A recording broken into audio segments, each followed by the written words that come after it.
Good afternoon. My name is Tom Singer, and this is Concert Cues. This week, we're preparing for a Sukin series concert featuring the Rocky Mountain Jazz Collective.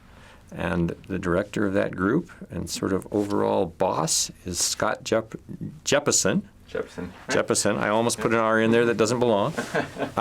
Most people do. Well, at least I'm in good company, huh? And this week we're going to do a concert that is a focus on a tribute to... Yeah, we are doing Duke Ellington's Far East Suite. Okay. And it's an exciting one. It's one of his later works. It's one of his most popular and one I've always wanted to do. Now's your chance, huh? Yeah. So I understand you'll talk more about the piece at the concert, but give us a little teaser about some of the history and where this fits into Ellington's career and that sort of thing. Sure. Yeah, it's an interesting piece, or interestingly named piece, really, being the Far East Suite, because the Far East we would typically actually associate with Far East, so Japan, China, and in reality, for the most part, this piece is actually more inspired by what we call more like the Middle East or the Near East, which is kind of more Istanbul, modern-day Iraq, territories around there.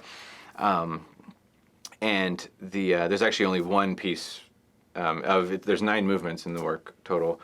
The final movement is actually inspired by a trip that the band did to Japan. And the rest of the works are actually it was a state-sponsored tour in 1963 that the Duke Ellington Orchestra went, and they did a tour, and this led up right to, the tour actually ended when JFK was assassinated. When that happened, the state basically shut it down and said, "You guys are coming home." So when they came back from that, then Duke and kind of his partner in crime, Billy Strayhorn, got together and they wrote a lot of pieces that were inspired by the different places that they visited, the different music that they heard. There's even one that's inspired by the Myna bird, which was a bird that actually came every morning and sat on Billy Strayhorn's windowsill, and it would sing this song, and he wrote a song that kind of mimics the call of that bird. Which I think is really, really cool and interesting. And so they ended up re-recording it, and then Ellington actually won the Grammy Award for Best Live or Best Jazz Performance in 1968 for the Far East Suite. Wow. So I'm going to confess my ignorance. It's a piece I'm unfamiliar with, but then I'm not a real jazz fan. But your biography suggests that you've played all kinds of music for a lot of different people. So why jazz? Why the Rocky Mountain Jazz Collective? Where'd that come from? What is it? Oh man, that's a lot of questions. It's more than 15 minutes. But why jazz? It's music that's always spoken to me. I was challenged to learn to play jazz when I was in junior high school. I had a junior high teacher that was a fantastic junior high teacher. He really inspired music a lot, and I went out for the jazz band one year when I was in 7th grade, and he was going down the line having everybody take solos over the blues, and these are improvised solos. I had never done anything like that before, and he pointed at me, and I just went, and so he passed on. I didn't make it in the jazz band, and he later was talking to my mom, and he told my mom, he says, Scott's just a really talented young saxophone player, but he'll never be a jazz musician. And nobody tells me that I can't do anything. So I took that as a little bit of a challenge, and I went after it. I eventually moved to Los Angeles, had some amazing musical experiences there, and I majored in jazz studies at University of Southern California. I did my bachelor's, master's, and doctorate all at USC. And really kind of made that I play all these different kinds of music, but jazz is really kind of the place where where I'm most passionate. So have you ever talked to the band director to see if he was actually poking you to get you to do that?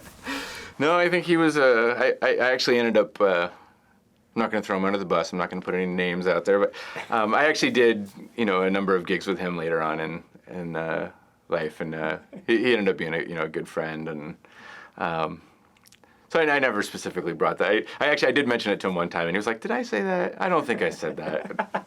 Sure, I understand that. I've been accused of saying things that I don't remember saying. I get that. I hear you. So, what brought you to Montana then? So I came to Montana after I finished my doctorate at USC. I was on the job market, and I mean the point, no one gets a doctorate in music unless you're planning on teaching at the university level, and that's definitely something that I really wanted to do because some of the later teachers that I had that had the most profound effect on me as a musician and as a person were my college professors, and so that's some place where I saw that I wanted to do that. So I'd actually been on tour, or actually I was on a vacation with family and had missed the job posting for MSUB and got back to LA, and I opened up the job posting board that I was on and I saw it, and our current chair, John Roberts, had been a friend of mine back in Los Angeles, and he left 4 years before I took this job to teach here. And when I saw the posting, I ended up giving him, I just sent him a text message and said, "Isn't this the school that you're at?" And about a minute later, he called me and he says, "Would you consider moving to Billings, Montana?" And I said, I think I'm ready for a change. And so they brought me out here, and I checked out the school, and I met some of the students and explored the town. And, one of the things that, aside from the fact that the university was, the department here was really something that I felt like we could really, had a good foundation that we could really build something special on. It was really important to me that if I was going someplace away from LA to teach, that it was a place that was going to have a music scene, a place where I could continue to be a professional musician. And getting here and seeing the symphony and seeing the jazz clubs and seeing other venues in surrounding cities, that was something that was really kind of a big selling point for me. It was realizing that, okay, so I can go and I can teach, and I know somebody. My family isn't going to hate Montana. It's beautiful, and I can keep being a musician. So it was kind of all just kind of across the board win-win. And so how long have you been here now? I just finished my 4th year at MSUB. And somewhere in that relatively short amount of time, you founded the Jazz Collective? Yeah, that was the one thing when I looked at the music scene here that I saw that was missing, is that we have the symphony orchestra that plays the great masterworks of classical, Baroque, Romantic era music. We have a professional chorale that's sings masterworks. We had a lot of small jazz groups here in Billings, but we didn't really have like a staple, consistent, professional quality big band that would be great to have concerts that were in concert halls. Which is actually what draws me so closely to Duke Ellington, because that was a big belief of Duke Ellington, was that big band music belonged in concert halls, not in smoky jazz clubs. And so my thinking behind this was really, okay, well, what if I put together a big band that our focus was picking out concert themes of historical significance, whether it be doing a large work by somebody like Duke Ellington, the Far East Suite.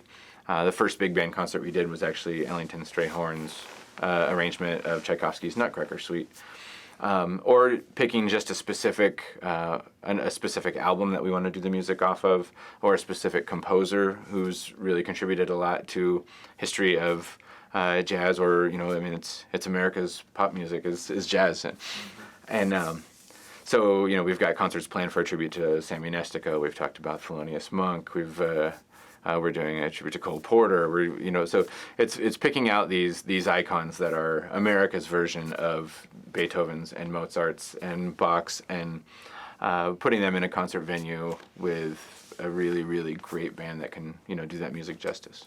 So you've formed a coalition of some kind with the symphony. You've done several. You did a concert, the Christmas concert, and.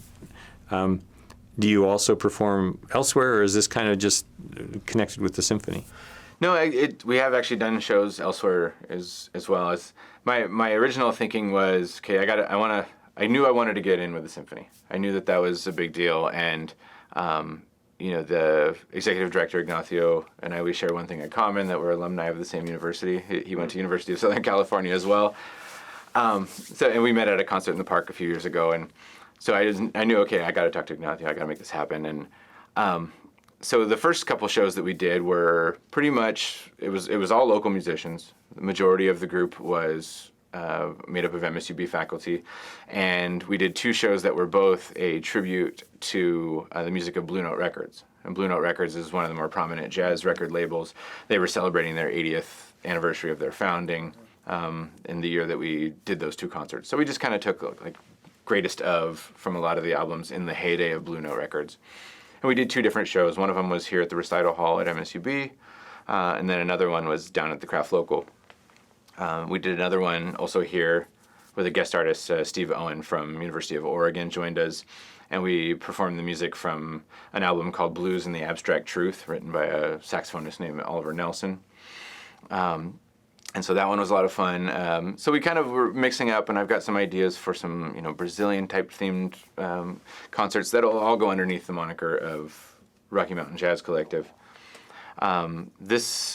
We had planned on our first collaboration with the symphony being last October, but that got delayed due to COVID and everything else. So our first actual official collaboration with the symphony now is the Far East Suite here for Ellington, and then in a couple weeks the Cole Porter Suite. Okay, and we'll have a chance to talk about that a little bit. Before this concert, the Jazz Collective, I mean, it's like the symphony. The players aren't the same in every concert. Right. So tell us about who's playing with you in the Ellington Far East Suite. Sure. Yeah. So we have a couple guys are coming in from Los Angeles. Josh Aguiar is an amazing jazz trumpet player who I've known the majority of my adult life at this point. Now he was one of the first guys that I met when I first moved to Los Angeles back in beginning of 2000, and we've played so many gigs together over time, and he was a no-brainer. I had to get him involved, and so he came out when we did the Ellington Nutcracker Suite, and he'll be back as well for this one. We've got a great young trumpet player coming in from Bozeman named Luca Rodoni. That he just finished up his degree in Philadelphia. Great jazz trumpet player. We've got Rob Tapper is coming in he's the jazz chair at University of Montana in Missoula. So he's driving in. Eric Richards is the department chair down at Sheridan College. So he's driving up. Our lead alto player, if maybe the most important voice in the Duke Ellington Orchestra's band was the lead alto player, is a guy named Johnny Hodges. So our Johnny Hodges for the show is a guy named Ian Vo, who actually my wife went to UCLA with him, and so we've known him since 2000, 2001, sometime around in there. So a close friend, bringing him in. We didn't have, back when we did the Ellington Nutcracker Suite a couple years ago, we had a piano player that came in from Sacramento and San Francisco area named Joe Gilman. He wasn't able to make it out the way everything is this year, but he was actually one of my very first college professors, and he's the one that really taught me how to improvise jazz music, and so it was great having him here for that one. This time we're going to have Eric Olson will be playing piano. Zach Paris will be our drummer. He's the chair down at Northwest College. So we kind of got we got people from Los Angeles, Sheridan, Powell, Wyoming, Bozeman. Our bass player's coming from Bozeman, trumpet player from Bozeman, Missoula. It's really, a lot of people from the region and beyond are going to be in this band. So it's really going to be a great group. Well, it's interesting to call it Rocky Mountain because it kind of whole western United States is pretty well covered there. Yeah. Interesting. And the concert is this Saturday night? This Saturday night, 7 o'clock. At the Babcock Theater. Which is an interesting venue. Have you been there before? I have. We did a tour when we were first considering it as a venue. I think it's going to be really cool, but it is the first one that we've done there, and it's going to be interesting to see how it all goes. That's great. Well, we're going to wrap this interview up on this one. I'm going to be talking to you very soon about your next concert, and we'll follow up a little bit more on that. All right. Sounds good. Thank you. Sure. Thank you. We'll see you soon.